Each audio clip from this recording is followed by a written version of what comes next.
Ganesh K ಅವರಿಂದ ಪುಷ್ಪಗುಚ್ಛ ನೀಡುವುದರ ಮುಖೇನ ಸಾಂಕೇತಿಕವಾಗಿ ಅವರನ್ನ ಇವರಿಗೆ ಸ್ವಾಗತ. ಉಪಾಧ್ಯಕ್ಷರಾದ ಶ್ರೀಯುತರಿಗೆ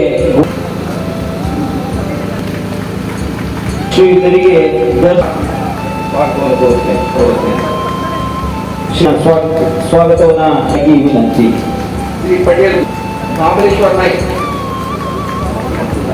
ಕೊಡಬೇಕಾಗಿ ವಿನಂತಿ. ಶ್ರೀ ತಿಪ್ಪಯ್ಯ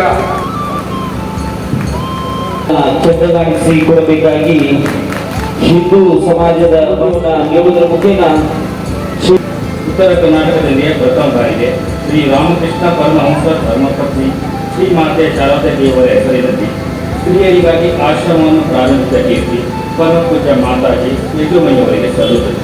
ಪೂಜ್ಯ ಮಾತಾಜಿಯವರು ಪದವೀಧರರಾಗಿದ್ದು ಸ್ವಾಮಿ ವಿವೇಕಾನಂದರ ಚಿಂತನೆಗಳಿಂದ ಪ್ರಭಾವಿತರಾಗಿ ದಿವ್ಯದತ್ತೆ ಅಂದರೆ ಶ್ರೀರಾಮಕೃಷ್ಣರ, ಶ್ರೀ ಮಾತೆ ಶಾರದಾ ದೇವಿಯವರ ಹಾಗೂ ಸ್ವಾಮಿ ವಿವೇಕಾನಂದರ ಜೀವನ ಮತ್ತು ಸಂದೇಶಗಳನ್ನು ಜನಮನಕ್ಕೆ ತಲುಪಿಸುವ ಕಂಕರ್ಯದಲ್ಲಿ ತಮ್ಮನ್ನು ತಾವು ತೊಡಗಿಸಿಕೊಂಡಿದ್ದಾರೆ. ಇವರು ಉತ್ತಮ ವಾಗ್ಮಿಗಳು ಹಾಗೂ ಗಾಯಕರಾಗಿದ್ದಾರೆ. 18 ವರ್ಷಗಳ ಹಿಂದೆ ಆಶ್ರಮವು ಮಂದಿರವನ್ನೊಳಗೊಂಡಂತೆ ಕಟ್ಟಡ ನಿರ್ಮಾಣದ ಬೃಹತ್ ಯೋಜನೆಯನ್ನು ಕೈಗೊಂಡು ಕಳೆದ 2013 ಮಾರ್ಚ್ನಲ್ಲಿ ಲೋಕಾರ್ಪಣೆಗೊಂಡಿತು. ಮಕ್ಕಳಿಗೆ ಸಂಸ್ಕಾರ ನೀಡಲು ಯುವ ಜನತೆಗೆ ಮಂಗಳೂರು ಜಿಲ್ಲಾ ಸುಳ್ಯ ತಾಲೂಕಿನವರು. ಕಳೆದ 33 ವರ್ಷಗಳಿಂದ ರಾಷ್ಟ್ರೀಯ ಸ್ವಯಂ ಸೇವಕ ಸಂಘದ ಪ್ರಚಾರಕರು, ರೈತರ ಸಂಘಟನೆ, ಭಾರತೀಯ ಕಿಸಾನ್ ಸಂಘ್, ದಿವ್ಯಾಂಗರ ಸಂಘಟನೆ, ಸಕ್ಷಮ ದಕ್ಷಿಣ ಸಂಘಟನಾ ಕಾರ್ಯದರ್ಶಿಯಾಗಿ ಜವಾಬ್ದಾರಿ ನಿರ್ವಹಿಸಿದ್ದಾರೆ. ಪ್ರಸ್ತುತ ಪರ್ಯಾವರಣ ಸಂರಕ್ಷಣಾ ಗತಿವಿಧಿಯ ರಾಜ್ಯ ಸಂಯೋಜಕರಾಗಿ ಬೆಂಗಳೂರು ಕೇಂದ್ರವಾಗಿ ಇಟ್ಟುಕೊಂಡು ಕಾರ್ಯನಿರ್ವಹಿಸುತ್ತಿದ್ದಾರೆ.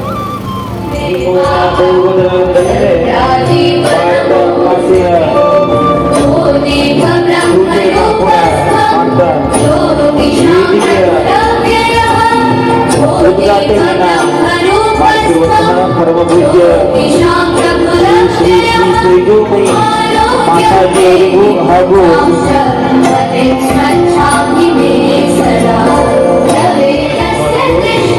ದೀಪ ಇದು ಅಜ್ಞಾನದಿಂದ ಜ್ಞಾನದವರಿಗೆ, ವೈಶಾಖಿಯಿಂದ ದೈವದವರಿಗೆ ಒಯ್ಯುವಂತಾದ ಜ್ಯೋತಿ ಇದು ಬ್ರಹ್ಮ ವಿಷ್ಣು ಮಹೇಶ್ವರರ ಸಾಕ್ಷಾತ್ ರೂಪವಾಗಿದೆ. ಶುಭ ಕಲ್ಯಾಣ ಆರೋಗ್ಯ ಸುಖ ಸಂಪದ ದೀಪ ಜ್ಯೋತಿ ನಮಸ್ತುತೆ.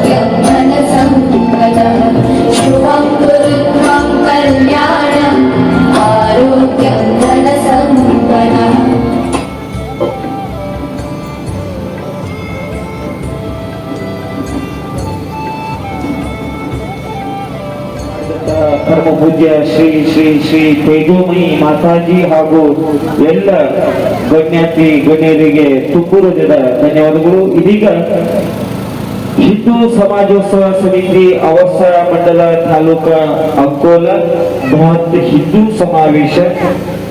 ಈ ಸಮಾವೇಶದ ಹಿಂದೂ ಸಮಾಜೋತ್ಸವ ಸಮಿತಿ ಅವರ್ಸ ಮಂಡಲ ತಾಲೂಕು ಅಂಕೋಲ, ಅವರ್ಸ ಹಟ್ಟಿಕೇರಿ ಮತ್ತು ಸಕಲಗಣ ಕೂಡಿ ಬೃಹತ್ ಹಿಂದೂ ಸಮಾವೇಶ ಅಂತೇಳಿ ಇವತ್ತು ನಾವು ಈ ಒಂದು ಸ್ಥಳದಲ್ಲಿ ಇಟ್ಕೊಂಡಿದ್ದೀವಿ.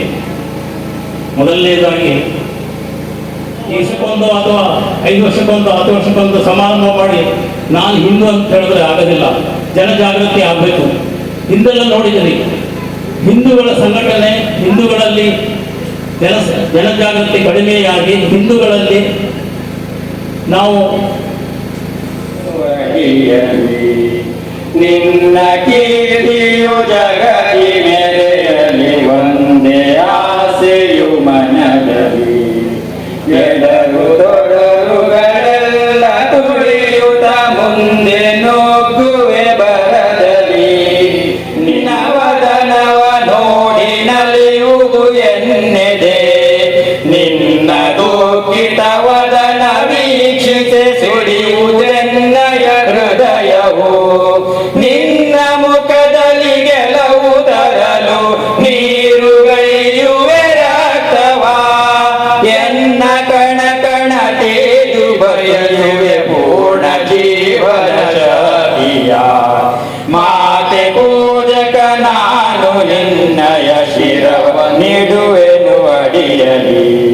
ನಿನ್ನ ತೇಜವ ಜಗವು ನೋಡಲಿ ಉರಿವ ದೀಪದ ತೆರದಲ್ಲಿ ಹುಡ್ಕೊಂಡದ್ದು ಕಳ್ಕೊಂಡು ಅಲ್ಲೇ ಹುಡ್ಕೊಂಡದ್ದು. ಅಡಿಗೆ ಮನೆಯಲ್ಲಿ ಚಾವಿ ಕಳ್ಕೊಂಡು ಅಂಗರದಲ್ಲಿ ಬಂದು ಹುಡುಕಿದ್ರೆ ಸಿಗುತ್ತಾ? ಸೊಸೆಗೆ ಕೇಳಿದ್ರೆ ಏನಮ್ಮ ಹುಡುಕ್ತಾ ಇದೀಯಾ? ಚಾವಿಯಲ್ಲಿ ಕಳ್ಕೊಂಡಿದ್ಯಾ ಅಡಿಗೆ ಮನೆ, ಮತ್ತೆ ಇಲ್ಲಿ ಯಾಕೆ ಹುಡುಕ್ತಾ ಇದೀಯಾ? ಇಲ್ಲಿ ಲೈಟ್ ಹಾಕಿದ್ದಾರೆ ಚೆನ್ನಾಗಿ. ನಾವೆಲ್ಲರೂ ಇದೇ ತರ ಮಾಡ್ತಾ ಇದ್ದೀವಿ. ಎಲ್ಲಿ ಕಳ್ಕೊಂಡಿದೀವೋ ಅಲ್ಲಿ ಹುಡುಕಬೇಕು. ಆ ಕಳ್ಕೊಂಡಲ್ಲಿ ಒಂದು ಸಂಗತಿ ನೆನಪು ಮಾಡ್ತೇನೆ, ಭಜನೆ. ಇವತ್ತು ನಾನೊಬ್ಬರ ಮನೆಗೆ ಕಾರ್ಯಕ್ರಮ ಮನೆ ಹೋದೆ, ಅಲ್ಲಿ ಮಾತಾಜಿಯವರಿಂದ ಭಜನೆ ನಡೆದಿತ್ತು. ಆನಂದ ಆಯ್ತು ನನಗೆ. ಎಷ್ಟು ಮನೆಗಳಲ್ಲಿ ಭಜನೆ ಆಗತ್ತೆ ಅಂತೇಳಿ ಕೈ ಎತ್ತಿ ನಾನು ಮರ್ಯಾದೆ ಹರಾಜು ಹಾಕೋದಿಲ್ಲ ಇಲ್ಲಿದ್ದವ್ರದ್ದು. ನನಗೆ ಗೊತ್ತಿದೆ ಬಹಳ ಕೈಗಳು ಮೇಲೆ ಬರೋದಿಲ್ಲ ಅಂತ. ಯಾಕಂದ್ರೆ ಭಜನೆ ಇದ್ದಲ್ಲಿ ವಿಭಜನೆ ಇಲ್ಲ. ಭಜನೆ ಮೂರಕ್ಷರ ಇದೆ. ಏನಿದು? ಮೊದಲು ಭ ಅಂದ್ರೆ ಭಕ್ತ, ಜ ಅಂದ್ರೆ ಜನರನ್ನೇ, ನೇ ಅಂದ್ರೆ ನೆಚ್ಚುವುದು. ಹನುಮಂತ ರಾಮನಿಗಂದಂತೆ ನೀನ್ ಯಾಕೋ, ನಿನ್ನ ಹಂಗೆ ಯಾಕೋ, ನಿನ್ನ ನಾಮದ ಬಲ ಹೊಂದಿದ್ದರೆ ಸಾಕು. ಕಲಿಯುಗದಲ್ಲಿ ಹರಿನಾಮವ ನೆನೆದೊಡೆ ಕುಲ ಕೋಟಿಗಳು ಧರಿಸುವವು. ಹಾಗಾಗಿ ಮತ್ತೆ ಮನೆಯಲ್ಲಿ ಭಜನೆ ಶುರು ಮಾಡಿ, ಇದೇ ಸಂಕಲ್ಪ ಪೂಜೆಯ ಮುನ್ನ ಮಾಡಿ. ಯಾರ್ಯಾರು ಈ ಕಾರ್ಯಕ್ರಮದಲ್ಲಿ ಕೂತಿದ್ದೀರಾ, ಇವತ್ತು ನಿಮ್ಮ ಮನೆಗೆ ವಾಪಸ್ ಹೋದ ನಂತರ ನೀವು ಅನ್ನದ ತಟ್ಟೆಯನ್ನು ಮುಟ್ಟುವುದಕ್ಕೆ ಮೊದಲು ಇವತ್ತಿನ ಸಂಕಲ್ಪ ಮನಸ್ಸಲ್ಲಿ ಗಟ್ಟಿಯಾಗಿ ಮಾಡಿ ಒಂದು 10 ನಿಮಿಷ ಆದರೂ ಓಂ ನಮ ಶಿವಾಯ ಅಂತ ಹೇಳಿ, ಓಂ ನಮೋ ಭಗವತೆ ವಾಸುದೇವಾಯ ಅಂತ ಹೇಳಿ ಒಂದು 108 ಬಾರಿ 10 ನಿಮಿಷದಲ್ಲಿ ಜಾಸ್ತಿ ತಗೊಳ್ಳೋದಿಲ್ಲ.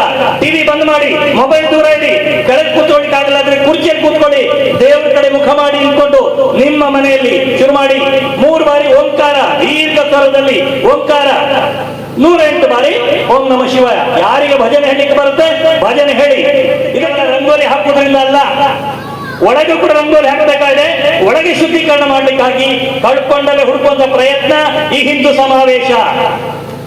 ಸ್ವಾಮಿ ವಿವೇಕಾನಂದ ಹೇಳ್ತಾರೆ, ಓ ಕೇಳಿಲ್ಲಿ, ಹಿಂದೂ ಎನ್ನುವ ಉಚ್ಚಾರ ಮಾತ್ರದಿಂದ ನಿನ್ನಲ್ಲಿ ಶಕ್ತಿಯ ವಿದ್ಯುತ್ ಸಂಚಾರ ಆಗ್ಬೇಕು. ಆಗ ಮಾತ್ರ, ಹಾಗಾದಾಗ ಮಾತ್ರ ನೀನೊಬ್ಬ ನಿಜವಾದ ಹಿಂದೂ ಅನ್ಸುತ್ತಾ ನಮಗೆ? ನಮ್ಮಲ್ಲಿ ಭಾವ ಇದೆಯಾ? ಸತ್ತು ಹೋಗಿದ್ದೀವಿ ನಾವು, ನರಸತ್ತವರಾಗಿದ್ದೀವಿ ನಾವು. ನೋಡಿ, ಶಿವಮೊಗ್ಗದಿಂದ ಒಂದು ತಂಡ ಕಾಶ್ಮೀರಕ್ಕೆ ಹೋಯಿತು. ನವ ದಂಪತಿಗಳು ಅವರು ಏನ್ ಕೇಳಿದ್ರು?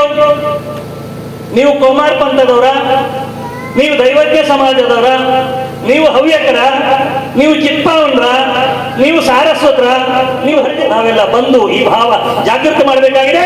ಅದಕ್ಕೋಸ್ಕರ ಕಳ್ಕೊಂಡಲ್ಲೇ ಹುಡುಕುವಂತ ಸಮಾವೇಶ ಇತ್ತು. ಮನೆಯೊಳಗೆ ನಮ್ಮ ಪದ್ಧತಿಯನ್ನು ಆಚರಣೆ ಮಾಡೋಣ, ಹೊರಗೆ ಬಂದಾಗ ಎಲ್ಲರನ್ನೂ ಒಟ್ಟಿಗೆ ಸ್ವೀಕಾರ ಮಾಡೋಣ. ಮಹಾಡದ ಕೆರೆಯ ನೀರನ್ನು ಮುಟ್ಟಿ ಅಂಬೇಡ್ಕರ್ ಪ್ರತಿಜ್ಞೆ ಮಾಡ್ತಾರೆ, ಸವಾಲು ಹಾಕ್ತಾರೆ. ಈ ಕೆರೆಯ ನೀರನ್ನ ನಿಮ್ಮ ಊರಿನ ಕತ್ತೆ ಕುಡಿಬಹುದು, ನಿಮ್ಮ ಊರಿನ ನಾಯಿ ಕುಡಿಬಹುದು, ನಿಮ್ಮ ಊರಿನ ಇಲಿ ಹೆಗ್ಗಣಗಳು ಕುಡಿಬಹುದು. ಮನುಷ್ಯನಾದಂತ ನಿಮ್ಮದೇ ರೀತಿಯ ರಕ್ತವನ್ನು ಹಂಚಿಕೊಂಡು ಹುಟ್ಟಿದಂತ ನಾನು ನೀರನ್ನು ಕುಡಿಯುವಂಗಿಲ್ವಾ? ನಮ್ಮ ಸಮಾಜ ನೀರು ಕುಡಿಯುವಂಗಿಲ್ವಾ? ಯಾವ ಜಾತಿ ಅಧಿನಿವೇಶ ಅಂದ್ರಿ ಈ ಸಮಾಜ ಬದುಕುತ್ತಾ? ಅಂಬೇಡ್ಕರ್ ಕೇಳಿದಂಗೆ ಈ ಪ್ರಶ್ನೆ ಪ್ರತಿಯೊಬ್ಬರಿಗೂ ಕಾಡಬೇಕು. ಯಾವುದೊಬ್ಬ ಗೋಲ್ ಟೊಪ್ಪಿಯವನು ದಾಡಿಯವನು ಬಂದ್ರೆ ಅವನ ಮನೆಯೊಳಗೆ ಊಟ ಹಾಕ್ತೀವಿ ನಾವು, ಬನ್ನಿ ಸಾವುಕಾರ್ರೆ ಅಂತ ಹೇಳ್ತೀವಿ ನಾವು. ಅದೇ ನಮ್ಮ ಹಿಂದೂ ರಾಮ ಭೀಮ ಹನುಮ ಹೆಸರಿಟ್ಟವರನ್ನು ಮನೆಗೆ ಸೇರಿಸಲ್ಲ, ಹೋಟೆಲ್ ಅಲ್ಲಿ ಪ್ರತ್ಯೇಕ, ದೇವಸ್ಥಾನಗಳಿಗೆ ಪ್ರವೇಶ ಇಲ್ಲ, ಕುಡಿಯುವ ನೀರು ಮುಟ್ಟು ಹಂಗಿಲ್ಲ. ಅರೆ, ನೆಲ ಒಂದೇ ಹೊಲಗೇರಿ ಶಿವಾಲಯಕ್ಕೆ, ಜಲ ಒಂದೇ ಶೌಚ ಮಜ್ಜನಕ್ಕೆ ಹೇಳಿದ ಒಂದು ವಿಚಾರ ಗೊತ್ತಿರ್ಲಿಲ್ವೋ ಅವಾಗ ಜಾಂಬವಂತ ನೀನೇ ಈ ಒಂದು ಆ ಸಮುದ್ರವನ್ನ ಹಾರಿ ಲಂಕೆಗೆ ಹೋಗಿ ಸೀತೆಯನ್ನ ಹುಡುಕುವಂತಹ ಜವಾಬ್ದಾರಿಯನ್ನ ನೀನೇ ತೆಗೆದುಕೊಳ್ಳಬಲ್ಲೆ ಹನುಮಂತ ಅಂತ ಹೇಳಿದ್ಯಾರು? ಜಾಂಬವಂತ. ಇದು ಯಾವ ರೀತಿಯಪ್ಪ ಅಂತಂದ್ರೆ, ಯಾವಾಗ ಹನುಮಂತನಿಗೆ ಆಂಜನೇಯನಿಗೆ ಅವನ ಒಳಗಡೆ ಅಡಗಿರುವಂತ ಶಕ್ತಿ ಅವನಿಗೆ ಹೇಳಿದ್ರು, ಇಲ್ಲಪ್ಪ ನಿನ್ನಲ್ಲಿ ಅದ್ಭುತವಾದ ಶಕ್ತಿ ಇದೆ, ನೀನು ಈ ಮಹಾಸಾಗರವನ್ನ ಹಾರಬಲ್ಲೆ. ಒಂದೇ ನೆಲದ ಕಾರ್ ಬಿಟ್ಟ ಹನುಮಂತ. ಹಾಗಿದ್ರೆ ಆ ಒಳಗಡೆ ಅಡಗಿರುವಂತಹ ಶಕ್ತಿಯನ್ನ, ಪ್ರೇರಣೆಯನ್ನ, ಆ ಶಕ್ತಿಯನ್ನ ಬಡದೆಬ್ಬಿಸುವಂತ ಕಾರ್ಯವನ್ನ ಮಾಡಿದ್ದು ಜಾಂಬವಂತ. ನಿಮ್ಮ ಸಂಪ್ರದಾಯ, ನಮ್ಮ ಸಂಪ್ರದಾಯ ಇರ್ತದಲ್ಲ, ಆ ಎಲ್ಲಾ ಸಂಪ್ರದಾಯಗಳು ಹೌದು. ಯಾಕೆ ಹೌದಪ್ಪ ಅಂತಂದ್ರೆ, ಅವರವರ ಆಚಾರ ವಿಚಾರಗಳನ್ನ ಬಿಡೋದಕ್ಕೆ ಸಾಧ್ಯ ಇಲ್ಲ. ಆದ್ರೆ ಅದೇ ಕಡೆಯವರೆಗೂ ಇರಬೇಕು, ಅಥವಾ ಯಾವಾಗ ದೇಶದ ಒಂದು ವಿಚಾರ ಬರ್ತದೆಯೋ ಆವಾಗ ಅದನ್ನ ಸ್ವಲ್ಪ ಪಕ್ಕಕ್ಕೆ ಇಡಬೇಕಾಗ್ತದೆ. ಸ್ವಾಮಿ ವಿವೇಕಾನಂದರು ಸ್ವತಂತ್ರದಕ್ಕಿಂತ ಮುಂಚೆ ಹೇಳಿದ್ರು, ಏನಪ್ಪಾ ಅಂತಂದ್ರೆ ನಿಮ್ಮ ನಿಮ್ಮ ಮನೆಗಳಲ್ಲಿ ಎಷ್ಟು ದೇವರಿದ್ದಾರೋ ಎಲ್ಲರನ್ನೂ ಕೂಡ ಕಟ್ಟಿ ಅದನ್ನ ಸಮುದ್ರಕ್ಕೆ ಎಸೆದು ಬಿಡಿ, ಅದನ್ನೆಲ್ಲ ಎಸೆದು ಬರೀ ಭಾರತಾಂಬೆಯ ಒಂದು ಪೂಜೆಯನ್ನ ಮಾಡಿ ಅಂತ ಹೇಳಿ ಯಾವಾಗ ಸ್ವಾಮಿ ದಿನಗಳಲ್ಲಿ ನಮಗೆ ಸ್ವತಂತ್ರ ಸಿಕ್ತು. ಅದ್ರ ಅರ್ಥ ಏನಪ್ಪಾ ಅಂತಂದ್ರೆ ಆಚಾರ ವಿಚಾರಗಳು ಬೇಕು, ದೇವರು ಬೇಕು, ಮನೆ ದೇವರು ಬೇಕು, ಆ ದೇವರು ಬೇಕು, ಈ ದೇವರು ಬೇಕು, ಇಷ್ಟು ದೇವರು ಬೇಕು, ಎಲ್ಲರೂ ಬೇಕು. ಆದ್ರೆ ಯಾವಾಗ ನಮ್ಮ ತಾಯಿಯ ವಿಚಾರ ಬರ್ತದೆಯೋ ಆವಾಗ ಎಲ್ಲವನ್ನೂ ಕೂಡ ಪಕ್ಕಕ್ಕೆ ಇಡಬೇಕಾಗ್ತದೆ ಅನ್ನುವಂಥದ್ದನ್ನ ನಾವು ತಿಳ್ಕೊಳ್ಬೇಕಾಗ್ತದೆ. ಆಯ್ತಾ? ಅರ್ಥ ಆಯ್ತು? ಈ ಮನೆಯಲ್ಲಿ ಆಚಾರ ವಿಚಾರಗಳಿರ್ಲಿ, ನಮ್ಮ ಪಾಡಿಗೆ ನಮ್ಗೆ ಆಚಾರ ವಿಚಾರಗಳಿರ್ಲಿ, ನಮ್ಮ ಧರ್ಮ ಇರ್ಲಿ, ನಮ್ಮ ಪಂಥ ಇರ್ಲಿ, ಏನಿದೆಯೋ ಎಲ್ಲವನ್ನೂ ಕೂಡ ಇಟ್ಕೊಳ್ರಿ, ಯಾವುದನ್ನೂ ಕೂಡ ಬಿಡಿ ಅಂತ ಹೇಳಿ ನಾವು ಹೇಳೋದಿಲ್ಲ. ಆದ್ರೆ ಯಾವಾಗ ದೇಶದ ವಿಚಾರ ಬರ್ತದೆಯೋ, ಹಿಂದುತ್ವದ ಒಗ್ಗಟ್ಟಿನ ವಿಚಾರ ಬರ್ತದೆಯೋ ಆವಾಗ ಎಲ್ಲವನ್ನೂ ಕೂಡ ಪಕ್ಕಕ್ಕಿಟ್ಟು ನಾನು ಯಾರು ಅಂತ ಹೇಳಬೇಕು? ಹಿಂದೂ ಅಂತ ಹೇಳ್ಬೇಕು. ಏನ್ ಹೇಳ್ಬೇಕು? ಸಾಕಾಗದು ಧ್ವನಿ. ಹಿಂದೂ ಧರ್ಮಕ್ಕೆ ಅಥವಾ ನಮ್ಮ ಭಾರತ ದೇಶದ ಮೇಲೆ, ಧರ್ಮದ ಮೇಲೆ ದಾಳಿ ಆಗ್ತದೆಯೋ ಆವಾಗ ಪ್ರತಿಯೊಬ್ಬ ಹಿಂದೂವು ಕೂಡ ಹೇಳಬೇಕಾದದ್ದು ಏನಪ್ಪಾ ಅಂತಂದ್ರೆ ನಾ ಆ ಪಂಥ, ನಾ ಈ ಪಂಥ, ನಾ ಆ ಜಾತಿ, ನಾ ಈ ಜಾತಿ ಅಂತ ಹೇಳೋದಲ್ಲ. ಏನಂತ ಹೇಳ್ಬೇಕು? ಹಿಂದೂ. ನನಗದೆಲ್ಲ ಏನು ಗೊತ್ತಿಲ್ರಿ, ನಾನು ಯಾರು? ಹಿಂದೂ. ಹೀಗಾಗಿ ವಿನಂತಿಸ್ಕೊಳ್ತಾ ಇದ್ದೇನೆ, ಈ ಕಾರ್ಯಕ್ರಮದ ಪವಿತ್ರ ಸಾನ್ನಿಧ್ಯವನ್ನ ವಹಿಸಿರ್ತಕ್ಕಂತಹ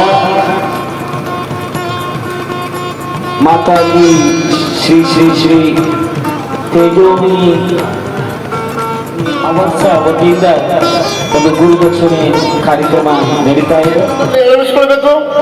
ಈ ಕಾರ್ಯಕ್ರಮಕ್ಕೆ ಆಗಮಿಸಿ ನಮ್ಮನ್ನ ಒಂದು